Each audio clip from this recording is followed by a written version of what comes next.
Question number 12. A particle is projected at t is equal to 0 from a point P with a speed v naught and an angle of 45 degree to the horizontal. तो यहाँ पर एक projectile motion की बात चल रही है। मान लेते हैं ये एक्स एक्सिस है, ये वाई एक्सिस है। तो इस पॉइंट से मान लेते हैं कि ये पॉइंट पी है। एक पार्टिकल को प्रोजेक्ट किया गया है at a speed v naught at an angle of 45 degree to the horizontal. तो ये वाला एंगल 45 डिग्री। आगे find the magnitude and the direction of the angular momentum.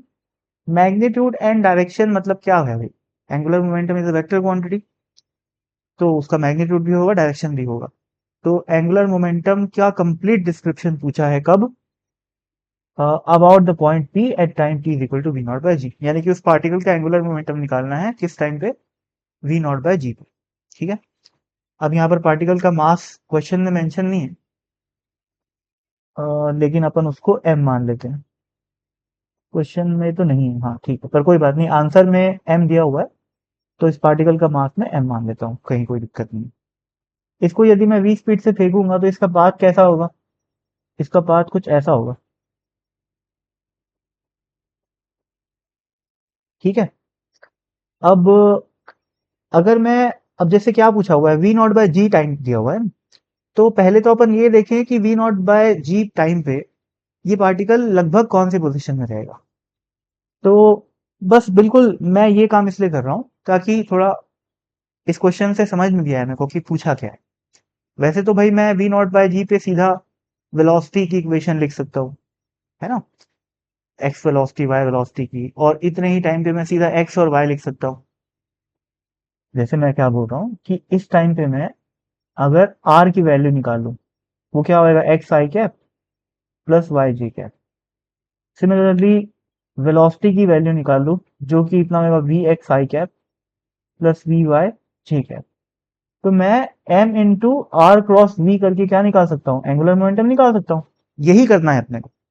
But पहले ये तो देखिए कि पार्टिकल लगभग कहां पर है। तो देखो भाई, टाइम पीरियड की अगर मैं बात करूं, इस प्रोजेक्टाइल मोशन के टोटल टाइम पीरियड की वैल्यू क्या होगी? 2 into V naught sine 45 by G. तो ये कितना आएगा? 2 into V naught 1/√2 into G, यानी कि √2 times of V naught by G. तो अब हमको क्या टाइम दिया हुआ है? वी नॉट बाय जी, यानी कि टाइम पीरियड जो है उससे कम है ये वाला टाइम। ये तो ऑब्वियस भी है, पार्टिकल टाइम पीरियड की बात का थोड़ी ना पूछेगा। टाइम पीरियड के बाद तो भाई वो जमीन में टकरा जाएगा। ठीक है, ये हो गई।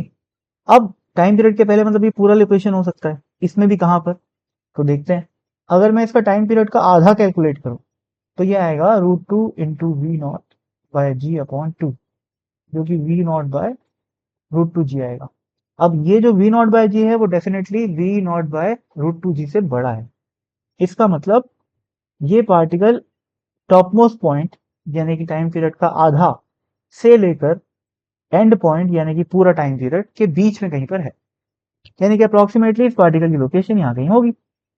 Just for the sake of imagination, ये एक अप्रोच होती है क्वेश्चन को सॉल्व करने की, है ना, कि आप क्वेश्चन को समझे। तो ये इस क्वेश्चन में भले ही कोई काम करना हो, पर हो सकता है कि बाकी किसी क्वेश्चन को सॉल्व करने में ये काम आए। तो कोई भी चीज मैं खाली टाइम वेस्ट करने के लिए नहीं बता रहा हूँ, हर चीज इंपॉर्टेंट है। ठीक है, देखिए अब इस पोजीशन में ये है अपना पोजीशन वेक्टर, ये ठीक है, इसको अपन आर बोल लेते हैं। और वेलोसिटी जो है वो ऐसी होगी। ठीक है, और पोजीशन वेक्टर क्या होएगा? जैसा कि यहाँ पर लिखा हुआ है X I cap plus Y J cap. X की वैल्यू क्या होती है भाई? V naught cos 45 is the component of velocity along X direction into time, जो कि वी नॉट बाय जी दिया हुआ है। तो ये आ गया एक्स कोऑर्डिनेट। वाई कोऑर्डिनेट कैसे निकालते हैं भाई? S is equal to U T plus half A T square से, क्योंकि वाई डायरेक्शन में एक्सेलरेटेड है मोशन। तो वाई डायरेक्शन में इनिशियल स्पीड क्या है? V naught sine 45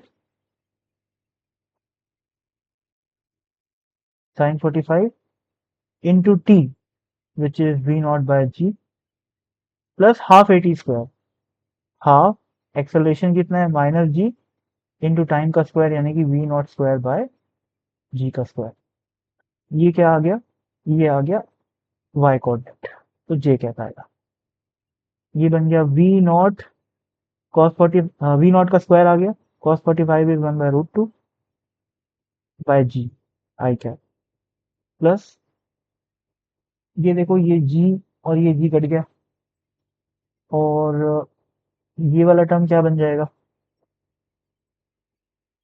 we naught square time 45 is 1/√2 और यहाँ पर आ गया जी, प्लस ये बन जाएगा वी नॉट स्क्वायर, ये वाला term V naught square by 2, वो भी एक माइनस साइन, तो minus V naught square by 2 G, ये हो गया जी का। ठीक है, अभी अपन आर निकालें, अभी क्वेश्चन सॉल्व नहीं हुआ है ना, आर निकालें अभी तो। अब क्या निकालेंगे, वेलोसिटी की वैल्यू।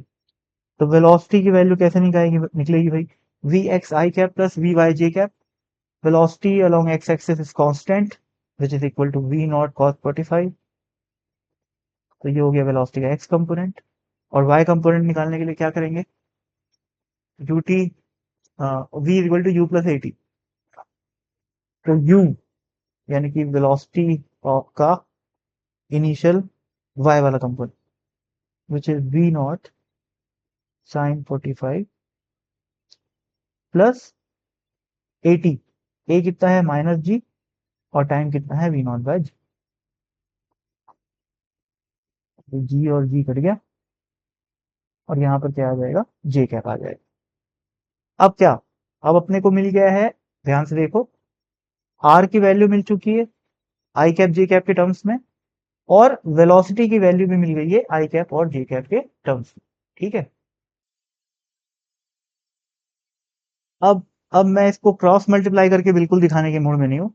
ठीक है, तो अपने को क्रॉस मल्टीप्लाई करना है और आंसर आ जाएगा, M into R cross V करोगे तो अब यहाँ पर आई कैप है, जे कैप यहाँ पर है, और यहाँ पर आई कैप है जे कैप, तो ये वाला इसके सॉरी आई वाला इसके साथ क्रॉस मल्टीप्लाई होएगा, आई क्रॉस जे होता है के कैप, ठीक है, और ये जे वाला इसके साथ क्रॉस मल्टीप्लाई होएगा, तो जे क्रॉस आई होता है माइनस के कैप, तो दोनों टर्म जो बनेंगे क्रॉस मल्टीप्लाई करते समय वो के के एक्सिस के अलोंग ही बनेंगे, तो फाइनल आंसर अपना के अलोंग ही आएगा, वो प्लस के आ सकता है माइनस के आ सकता है, आंसर में माइनस के दिया हुआ है, निकाल सकते हो कोई बड़ी बात नहीं।